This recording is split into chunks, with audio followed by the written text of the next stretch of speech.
Hi, my name is Kathleen, and today I'm going to be showing you how to do a pineapple braid using the super cute Pineapple Flexi.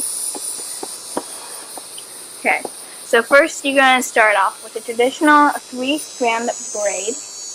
You're going to make a hole at the top of your braid. Take the elastic of your braid, fold it under, grab it at the top, come through, and these are going to be the fronds of your braid, and these are going to be the base of the pineapple. Then you take your flexi, and at the top, you can secure it right up here, going along the scalp, coming up through, and then taking this through. And that's it. Super cute and easy. It only take me just a couple seconds. See you later.